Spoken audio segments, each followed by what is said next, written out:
year.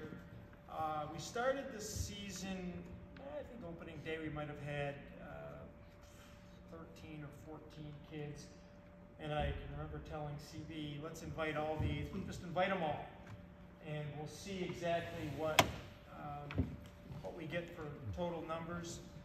And we had 3 8th graders, Braden, Hunter, and Nico, take on the challenge and show up from day one, and wanted to get a start on their season, possibly stay with us, depending on the numbers.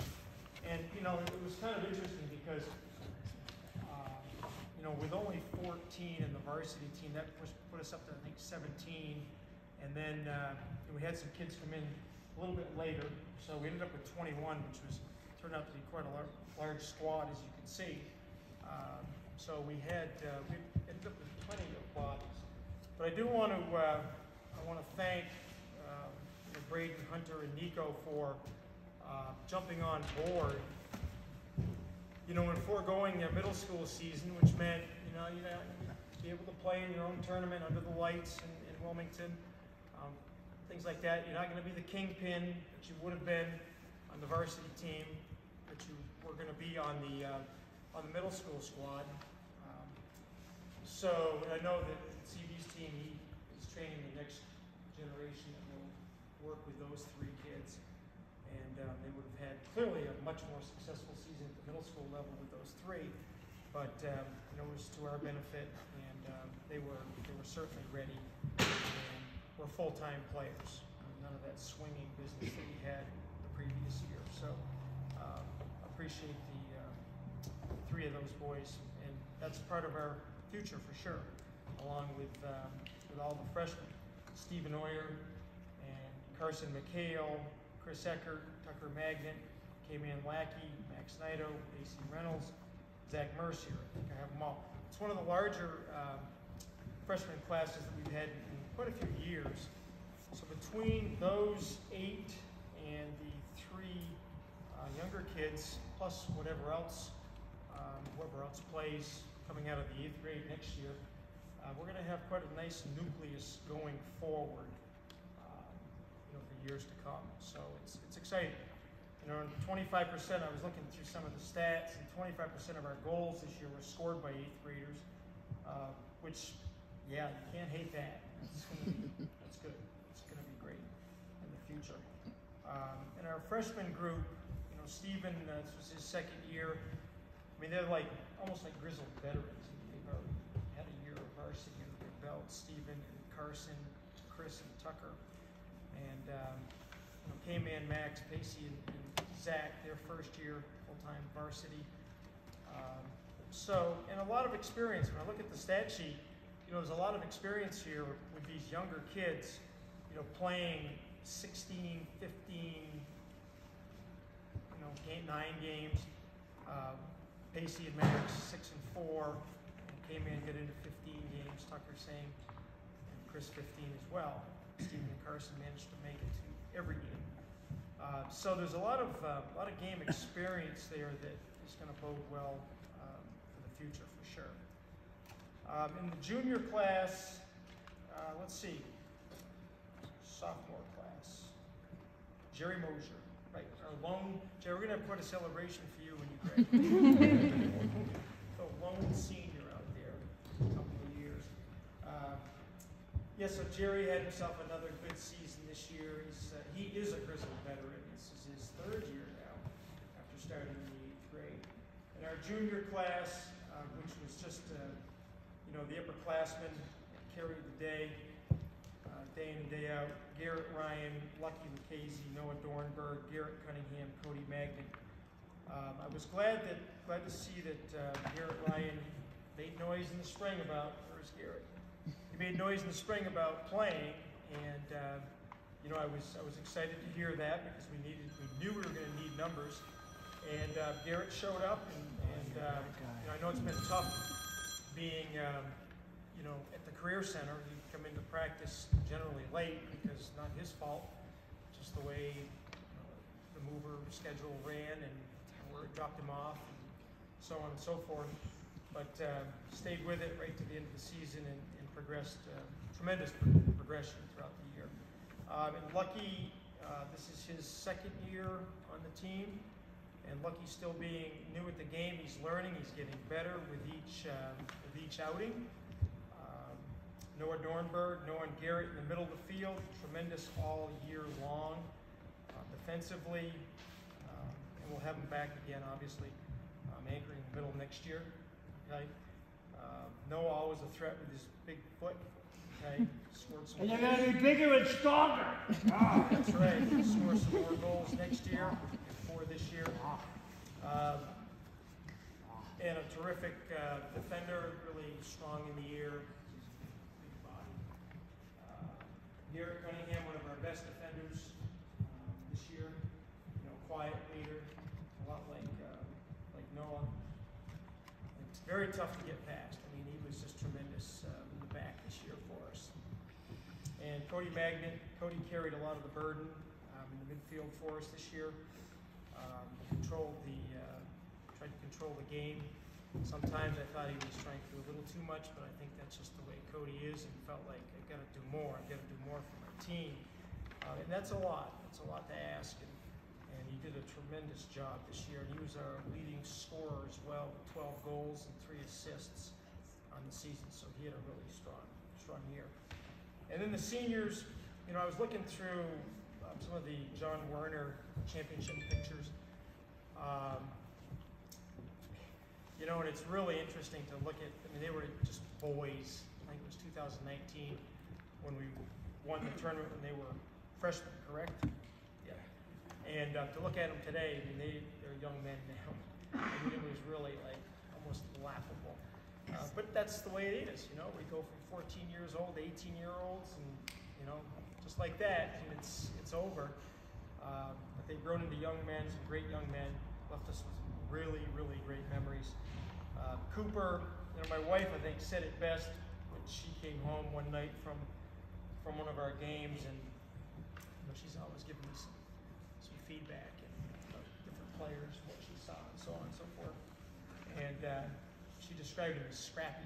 I said, yeah, that describes Hunter's game. He is scrappy, kind of Cooper's game. He's all over the place. Okay, you never know where the ball's going to go, but generally in the right direction. You know, he just and he fought through many challenges throughout his career. As many of you know, I mean, I can remember him. You know, when I have memories of these guys, I mean, one of my enduring memories of Cooper will be, you know, laying on the ground behind the bench, writhing in pain. You know, vomiting on the sidelines, having trouble breathing on the sidelines. You know, having back issues throughout his career. So he's had to fight through quite a few things in order just to make it. And, you know, and he did. I give him a lot of credit. And a concussion this year, he fought through that, missed a few games. I think his only regret in his high school playing days would be missing, what, two PKs? Just a couple of them. Yeah. I know he's so badly wanted to score 1 goal before he graduated. We gave him a couple chances. It's not easy. Liam Wendell, our second senior. Liam had a very solid career, 3 years in goal for us. He ended up with a 1.52 goals against average in his career, which is terrific. But I'll give you the record sheet. You can take a look and see where you stack up amongst all of the former keepers. You did very well. 14 shutouts in his career, and looking at the stat sheet, he never missed a start in 3 years. You know, he was very dependable. Third senior, Caleb Dupuis. You know, I think back, when I think back on Caleb someday, I guess I'm going to be wondering why he didn't start when he was a little bit younger in that conversation. But better late than never, right? Better late than never. Because Caleb certainly was a good player for us. Had some multiple goal-scoring games. It was great to watch running up top. Had some terrific games. Could play him in attacking mid, play him in striker. We could play him in CDM, whatever it might be. Played in the outside, okay, last year. Caleb was very versatile. And also, again, my wife gave you kudos. Came home one night and said, Caleb, he's a really nice guy. His sportsmanship was awesome. This is all the guys you were probably knocking over and then picking up. So it was nice. Didn't go unnoticed. And then Matt Hammond, our fourth senior, might be one of the most passionate, most dedicated, and committed players that I've ever coached. I mean, anytime I would drive through Wilmington, I would swing through the school. Yeah, Matt was probably out there with a bag of balls, some cones, just shooting on goal with the mannequins or with another player, another teammate. Not played some IX. Very dedicated, great captain, along with Liam and Cody. He came a long way. Matt came a long way from when I look at that picture when you were, a freshman, along with your buddies, Liam and Cooper. An unfortunate ending, obviously, for Matt. No one should break their leg playing soccer. It happens. Happened to me. Matt sustained a break there late in the season. Carried on, played probably the better part of the West Rutland game, or the Leland and Gray game, with a broken leg. Gave it all he could for his teammates. That's to be admired for sure.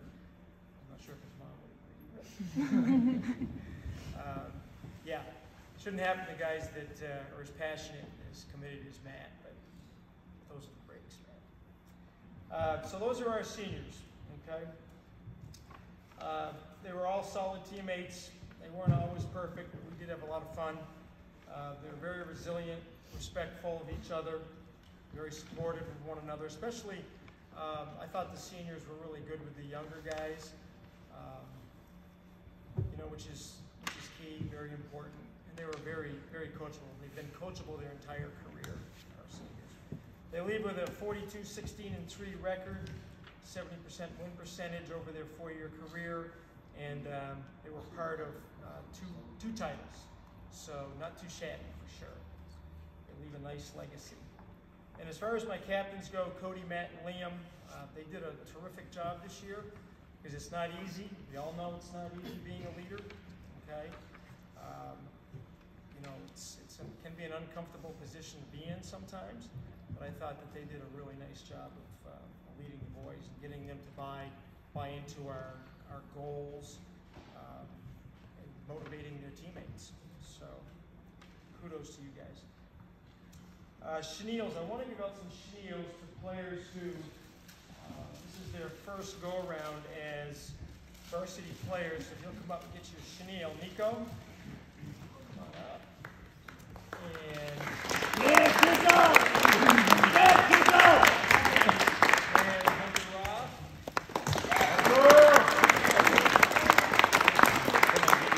Grace Brown.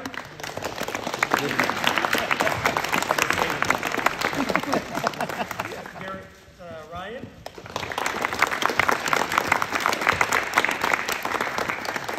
Zach Mercier. Casey Reynolds. Zach Naito. And Damian Lack. Everybody else has received one in the past. I do believe my notes are correct. Chenille. Yeah, so some thank yous real quickly, because we always want to thank people that are kind of behind the scenes that make it all happen. Number one, all the youth coaches. I don't know, CB's here. Who else has done some youth coaching here? Jamie. Aaron Lackey, right? Aaron, yep. Anyone else? Here's track. We want to thank you for doing what you do. It's interesting. We were just talking earlier. I was talking to a coach from Brattleboro, and this coach's comment to me was, there's just no drive over there. Girls soccer was 2 and 12, boys soccer was this and that. I'm like, that's interesting. And his other point was youth program. He's desperately trying to build up his program, and he's struggling to do it, struggling to get involved. And I'm thinking to myself, we are lucky up here because we have a thriving youth program. And it's just, it's in the pipeline, and that's why we're always in the hunt. We're always competitive, and I think a fun team to watch, and we always do quite well. And that's because all of the work that's being done at the youth level. So can't thank you enough for that. And along those lines, I did want to stand up when I call your name, and I hope I have all of you.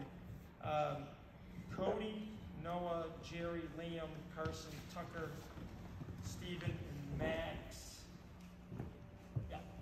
I think we have everybody, at least I think I wrote down everyone's community service hours. These guys volunteered, as did quite a few of the girls, to referee games up at TVES during the season because, we harp on them about, when you were young, there was someone out there that was on my team refereeing your games so you could have a game.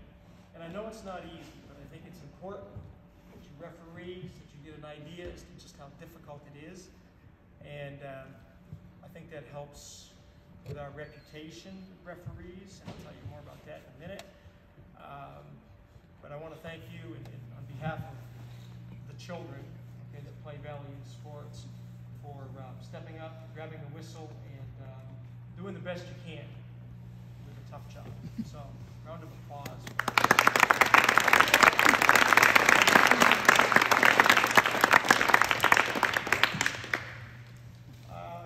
I want to thank Chris Wallen. Of course, he's not here, but I am going to be stopping at his house on the way home for something else. But I will thank him for all the time, energy, and effort that he's put into the youth program, youth soccer program.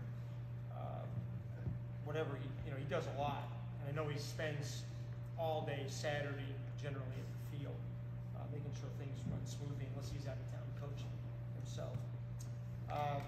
Always thank the school board, teachers, and administration for supporting us, because without that support, things would be much more difficult.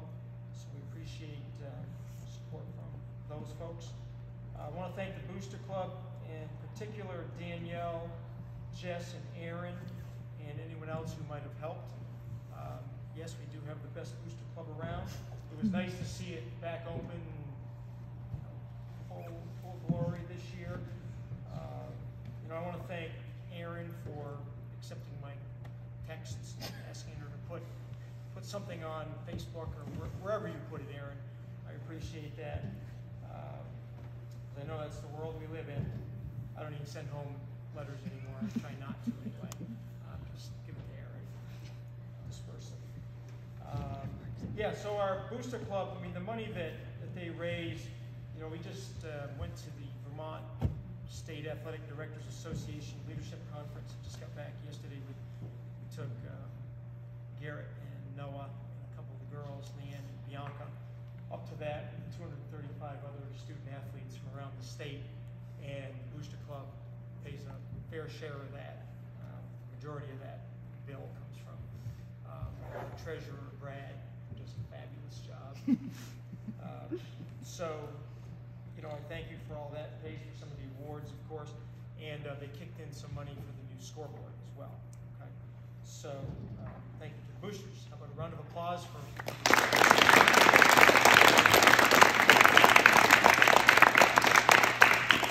And I always thank Randy Capitani because he just loves writing about our kids. Yes, it does sell newspapers, but he thoroughly enjoys it. Years ago, he's been through many sports reporters. And after his last one left, he just never really, I don't think he ever really tried very hard to find a replacement. I think he really enjoys it, enjoys going to the games, enjoys talking to the kids, the coaches. So I do thank Randy for all of his pictures, articles. And also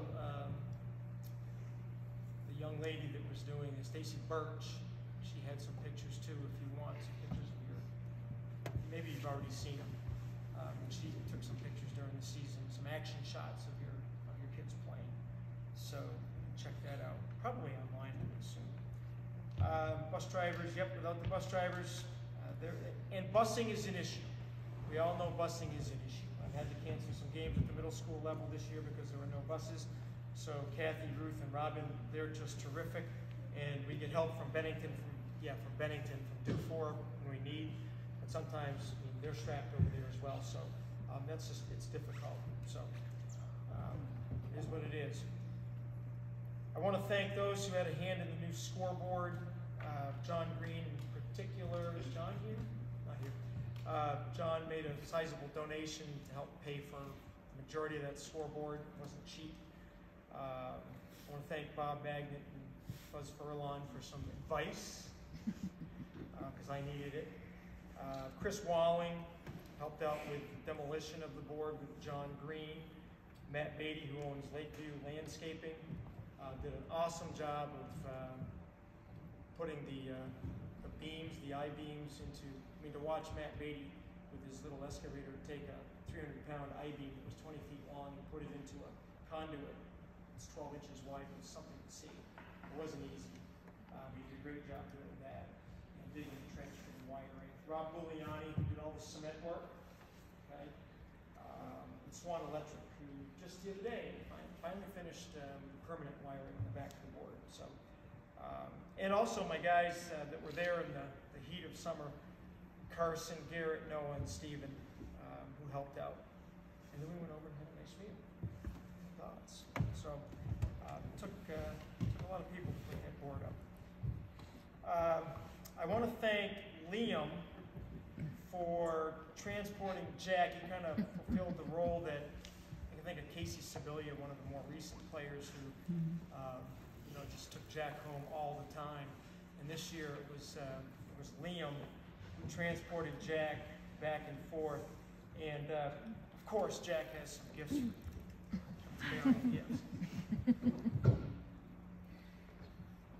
And I want you to know they had a perfect attendance, perfect practice attendance, and perfect game attendance. You want to give these to him? Yep. Okay. You can explain what they are. He's right here. Right here, Jack. Now,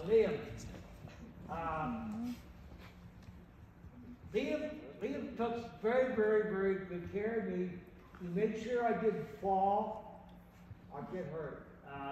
So this is a mobile gas card for you for $140. Oh my gosh. Thanks, Jacko. And I got to the best of Rod Stewart. It gets better. The best of Sam Cook.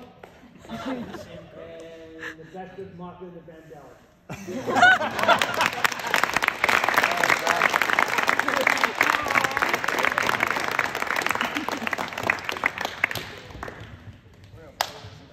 My wife was, when she saw those on the kitchen counter, she was like, who are those for?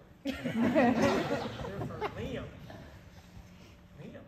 She listens to Sam Cook, Rod Stewart, and who's the other one? Martha and the Vandellis. Martha and the Vandellis. Nice, it is good. I enjoyed it. That's all right. It was nice of you, Jack. I want to thank all the parents for the pasta dinners. Okay, appreciate it. We had plenty of pasta dinners this year, and they were all delicious. And some of you even stepped up and did a couple of them. So thanks a lot. And if you didn't do a pasta dinner, I know many of you contributed food. So appreciate that. And you also contributed food to the booster. So thank you for doing that. And I also thank you for, as I do every year, I hear there's horror stories out there of, various schools with just having an awful time with parents for whatever reason. It generally revolves around playing times. This coach from Brattleboro and I were talking about today. It always comes down to playing time. People are happy when their kid's playing. People are unhappy when their kid's not playing. But I appreciate the fact that you folks don't meddle in my affairs, the team's affairs. You just get your kid there and feed them, okay, and make sure they get some rest, and I'll take care of the rest of it. And we'll have a good time. So I appreciate that. It doesn't go overlooked, that's for sure. I want to thank Jacko. This was Jack's 36th year of being with the team. Yeah, he's got 14 state title game appearances under his belt. He's now been at, I think it's pretty accurate, 576 matches counting over the years. So he's seen a lot of soccer. He's got a much better memory. And it had a lot of bus rides. Bus rides, yes, he has. He's got a much better memory about things than I do, about, you know, things that happened in, you know, CDs, like from Brad Lackey, Brad was playing, Greg Rado, all the, my first generation guys, Bob Bank. He remembers those kinds of things, still talks And I was always the first one out of the field, too. always the first one. Yes, you were. You know, Jack's a no days off and do your job kind of guy. We all know that. He does have perfect attendance, so I do have a gold star in your envelope for you, okay, and your manager's pin, and a Don's gift certificate for you, Jacko. And when I bought it, I said to the lady at the counter, I said, yeah, she said, who's it for? And I said, this is for Jacko. She just laughed. She said, okay. I said, yeah, he'll be in for his biscuits and gravy. She said, no, it'll be stacked pancakes. Okay, you know what he eats better than I do. So, Jacko, I've got a certificate here for you on behalf of. I'm coming. Oh, wait, I'm getting up. I might be slow, but I can still get up. And Jack has made it pretty clear that he's now 77 years old. He'll be 78 on March 4th. But that doesn't stop me. No, it doesn't. No, it doesn't. No, He has informed me he's going to go till he's 80 anyway. Not even a Sherman tank's gonna stop me, dude. Oh, thank you. Thank you very much. Thank you.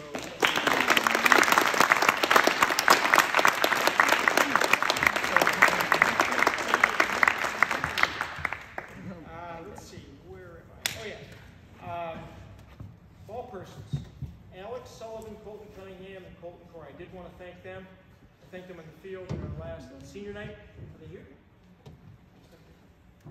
Colton's here. Okay. I want to thank you again for running lines and chasing balls into bushes and so on and so forth. Although the bushes aren't as deep as they were. John Green is chopping down. We're getting there. We're making progress. It's going to be even easier. Although you won't be doing it much longer because you'll be playing. But I thank you guys for helping us out. Really appreciate it.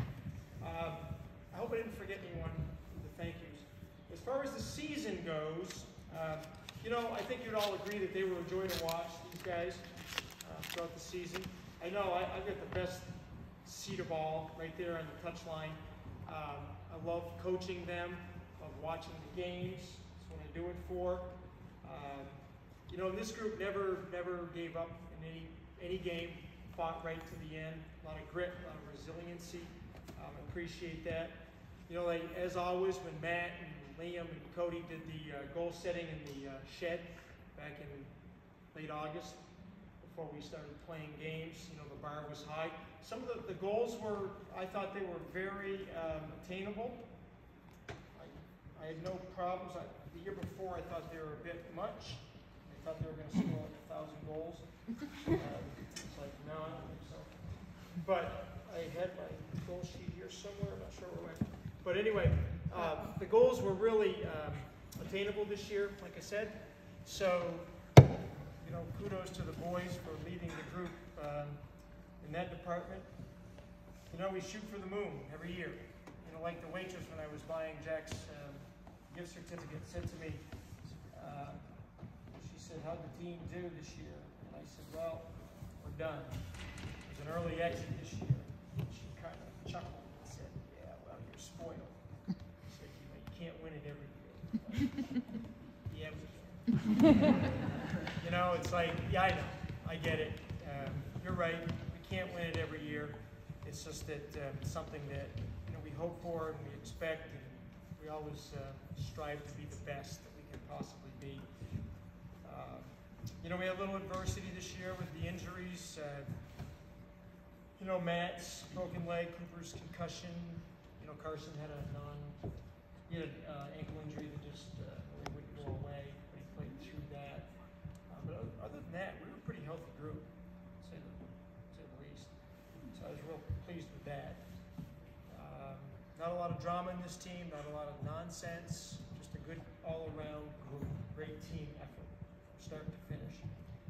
I always like to just jog in my memory and I look through the scorebook, some things that were not so memorable. The first one was, it was like the 3 games that got away from us that would have definitely put us at home against Twinfield, as opposed to having to get on that bus and take a 3-hour ride north that we've done for 2 years in a row. The Leland and Gray game up there that we lost, the White River Valley game up there that we lost, and the Fairhaven game that we weren't able to pull out. You win a couple of those, you flip a couple of those games, and all of a sudden, the bracket is totally different. And now you're home. And they know this. I mean, the guys know this. How important every game during the regular season is. And they did the best they could. And they got, in the Fairhaven game, we definitely, that didn't go so well. The referees made a clear mistake in that one, to the point where we have it on film. And they admitted after the fact that, we blew that. But the other 2 games, we just couldn't score. And if you can't score, you can't win.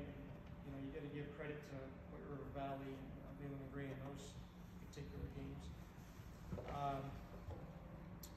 Memorable things that are in my mind: 16-2-1 in home openers. Were tough to beat in those to get the season off on the right foot. We beat Long Trail 3-0 to get the season rolling. Defeating Leland and Gray twice. I always think it's a successful season if we can beat Leland and Gray in Arlington, and that just feels a little bit better. Okay, and we did beat Leland and Gray 2 times, and the playdown win against Leland and Gray was very satisfying, for sure. That was a nice win for the boys. I was very proud of them, and got us going in the tournament. Winning the Werner tournament was memorable. Defeating Stratton, which was a really nice win because they were a decent team this year. And then Arlington on PKs. That was a good win, for sure. Very exciting. And in that tournament, I was just looking today in the Werner booklet here. We've won that tournament, John's tournament, 9 times out of the 14 years it's been held. So we've kind of owned that. And next year, we will open the tournament against Arlington. So, something to look forward to. It's already been decided. That's the way it'll be. Stratton will not be in the tournament anymore. The haircuts. I always remember the haircuts. My only regret is 20 years ago when we first started doing haircuts, I didn't take pictures. I probably ought to have an album with all the pictures through the years of all the incredible haircuts. What's that? Catalog. Yeah, cataloging all the haircuts. Yeah, it's just a tradition, a wonderful tradition, I think. Not sure what parents think about it, but the kids, the hair grows back, of course, as we all know. And I've enjoyed them over the years. I always look forward to coming into school the day after they do them, just to see what they look like. So, fascinating. We didn't play a single game in the snow this year. So you didn't have to plow the field, shovel the field. It was very nice. And we really didn't play in the rain this year. We might have had one game where it rained a little. Arlington, the tournament maybe, rained in the second half late. Fairhaven bit, yeah. That was about it. So the field stayed in great condition, which was awesome. So, yeah, those are some things that I will remember. Here's an interesting stat. When leading at the half, we talk about one of their goals is one of our goals on a game-by-game basis is to score first, because it's important to get off to a good start. When we scored first and we were leading at the half, we were undefeated. We were 9 wins, 0 losses, and 1 tie. Just rams home the point of how important it is to score first. When trailing at the half, on the other hand, we lost all of the games. We lost 5 of the games. Our 6th loss was a tie at the half against Rivendell. So, again, we'll remember that for next year, those of you that are coming back. When I say you need to score first early and often, there's proofs right in the pudding right there, okay? Yeah, so those are some things that I'll remember. And then it came the tournament, you know, the number 5 seed, we talked about playing in the road. And, you know, the bummer about playing up north is you never know what you're going to get for referees. You never know what kind of field you're going to play on. And let's face it, that was the worst field we've played on in, well, since last year. It was just like a Vermont cow patch. It was a pasture. Terrible. I agree. Yeah, games shouldn't be played in that field, and I'm not quite sure why they are, to be honest. I'm going to look into that. But next year, we're not going to worry about that. Okay? Yeah, we just couldn't find the back of the net that day. Despite our best efforts, we had a few nice chances. You know, and that's just the cruelty of the game sometimes. You can dominate 60-40, 70-30, whatever it is, and not score. And, you know, they had a decent team, a decent keeper. So, you know, no shame in losing to them. They did go on and they lost to Rivendell in the next round, I believe. Yep. And in your packet is your letter, your pin, and a few other things, stats, and the bracket. Not that you're ever going to want to look at it again, but it is. Yeah, so, you know, we just made a couple mistakes here and there, and that cost us, and that's generally what happens in the world of sports. And we couldn't get them to crack. So, that's the way it is. One of the things that I did mention here, I had this hanging in the, outside my office. We talk about this every year, the importance of garbage goals. And this year we had 3 players, because I love garbage goals. It's nothing more than an all-out hustle play, not giving up on a shot. And this year Braden Brown had 2 garbage goals, and Carson had 1. And I'm just going to keep that for next year. Just fill up the old garbage bucket. So I did want to make mention of that. As far as awards go, I had the boys, as I always do, boys chose some player choice awards. I'll start with the offensive player of the year. This year is not voted on. It's right on my stat sheet. The player with the most points throughout the season, which is goals and assists, and this year goes to Cody Mack.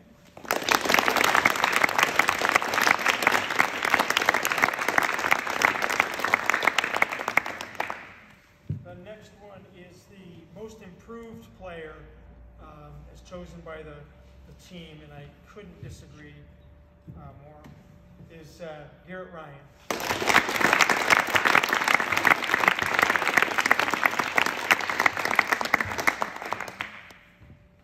Next up is the defensive player of the year. Get some close voting in this one. The defensive player of the year was Garrett Cunningham. Yeah!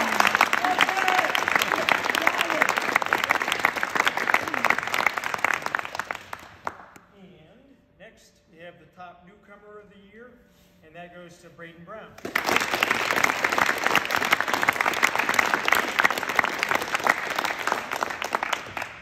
And finally, the Coaches Award. This one I give to a player, and I've already mentioned it, but someone who, you know, I just felt throughout the years has come, you know, this far, and has been very passionate, committed, dedicated to the game. Just puts so much time into it. Absolutely loves to play. And that goes to Matt Hannon.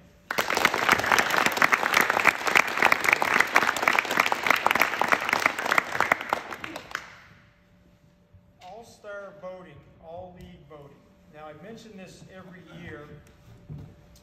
So we all walk into a room, we coaches, and put a bunch of names on the board, and then we can't vote for our own kids.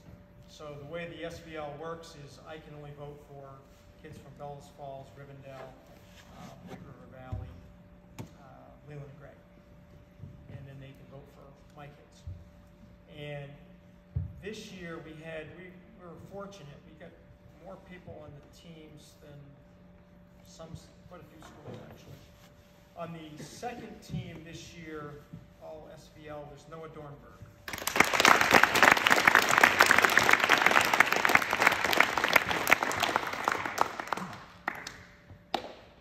And we boys named to the first team. Start with Liam Wendell.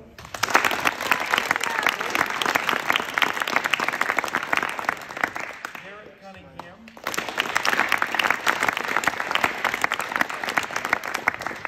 Cody Magnet.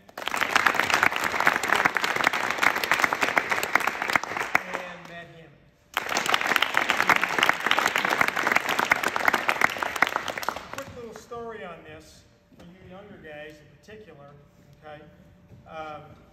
I've probably said this before, it doesn't matter if it's basketball. Whenever I walked out of a room after a girls' basketball all-league meeting, or soccer, I've walked out of many rooms, always shaking my head, going, that was interesting, the way the voting went, and who made it and who didn't. And in this room, sure enough, I walked out shaking my head, feeling very fortunate that I had 4 guys in the first team and 1 in the second team. There was one school that was in the room, the coach wasn't there, he had the AD fill in for him. And when the meeting was over, the AD looked at me and he quietly said, "Should I be shocked that I only had 1 player on the first team?" And I said, "Yeah, probably. Not quite sure what happened." And it happened to be Rivendell. And Rivendell won the league. They went undefeated in the league. They were 13-1 in the season. They were the number 1 seed. They played the finals on Saturday at Applejack. They had 1 player in the first team. I had 4. Bellows Falls had 2. They didn't win a game all year. So, you figure. You go figure. So the AD asked a simple question to the room, because we're all friends, and said, what's up with this? And one of the other coaches hit the nail right on the head and said, well, you had a couple players during the season that weren't exactly great sports. Not in my game anyway, not the game we saw. And it's a small sample size because I only saw Rivendell twice. I saw White River Valley twice, Lunar Gray twice, Bellows Falls twice. Their coaches saw their players 14 times. So for you younger guys that think that just because I'm talented, I'm going to be named to an all SVL team, then have my name moved on to the all-state level, and then maybe having the chance to try out for Twin State and represent Vermont. Well, there's lessons to be learned with this, that you can be the best player, in the league and still not make the first team. And if you don't make the first team, you can kiss this one goodbye, which is the All-State honors. Just the way it is. And you all witnessed what I'm talking about when Rivendell played at our field. Carson sure did. You know what I'm talking about? Yeah. If you're going to go over in the sideline and tie your shoelaces for 30 seconds, people remember those things. You're going to get, a couple of yellow cards in a game and a red and get sent off. Coaches remember those things and they won't vote for you. It's just that simple. It doesn't matter how good you are. So just going forward, keep those kinds of things in the back of your mind because strange things happen in that room. Okay? Now, moving on to the next level, we had 3 guys make All-State. Liam Wendell. Yes!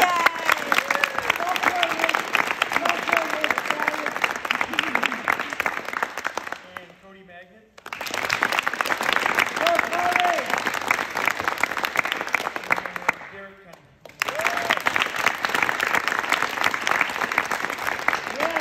Yeah! Now, Liam, because he made All-State, he's going to go up on Saturday and try out for the Twin State team and represent Vermont. Sunday at Maxfield Sports Complex at White River Junction. Okay, and go up and do the best he can with probably 80 other seniors that'll be there. So a lot of seniors across all divisions. So we wish you all the luck in the world up there. Okay. Yeah, so that's what I've got. I don't see anything else on the table. I think we're good. You know, August 17th, we're back at it. We'll be here before you know it. For you young bucks, we're going to miss the seniors. I always say this every year, but you know, it'd be great to have you just one more time. You know, but you know, it ends, and it's unfortunate. But the next group will be ready come August 17th, 8:30 in the morning, right up back. Just remember, preseason is not the time to get in shape. Hopefully over the summer you'll be in shape, come to preseason ready to go, because we'll start games almost immediately. There's new teams in the schedule. I actually sent it out today. Cody has it. Did you send it out? Yep. So our opponents for next year are listed 1 through 14. Some new faces on the schedule. Green Mountain's back for a couple. No West Rutland. Who else? Yeah, we have Randolph. So the league keeps expanding. Unfortunately, there's nowhere to go in this state but north. Yeah, as we were driving by Randolph yesterday at exit 4, it's like, yep, here you go, boys. This is where you're going to get off, right here. We've been in the car for 2 hours and 15 minutes. But this is the way it is. So I'm hoping they come here next year. But we'll have to go there the following year. So it is what it is. They want to be in the SVL. And yeah, basically I think everybody else was still the same, correct? For the most part. Yeah. But yeah, some new challenges there. No Stratton, no West Rutland. Yeah. And anybody that's interested in, and I have this question pop up every now and then, interested in playing at the college level, all you got to do is go onto a website, and in big letters it says "Recruit Me." Just fill it out, okay, and see where it takes you, and just check in with me, and I can help with the the process. See if you want to take on the challenge, playing at the college level. And I will tell the boys, I know that NCAA tournament action is about to begin. Unfortunately, Williams is playing in Pennsylvania. They did get a bid. But Franklin Pierce is another team that I know that I've taken. I know Carson's been over to see Franklin Pierce play before. It's like watching the Spanish national team. They're incredible. Division II, they're ranked #1 in the country. Really good soccer. They're playing Saturday night at 6 o'clock. And then I'm sure they'll win that game 7-0, most likely. And then move on to the next round. So depending on the weather, I'll let you guys know if anybody's interested in going over. It's fun soccer to watch. Because they are really, really good. So stay in touch with that. All right? So I want to thank everybody for coming. Appreciate you taking the time. And again, I had a wonderful time coaching your boys, and I look forward to next year as well. All right. Thank you very much.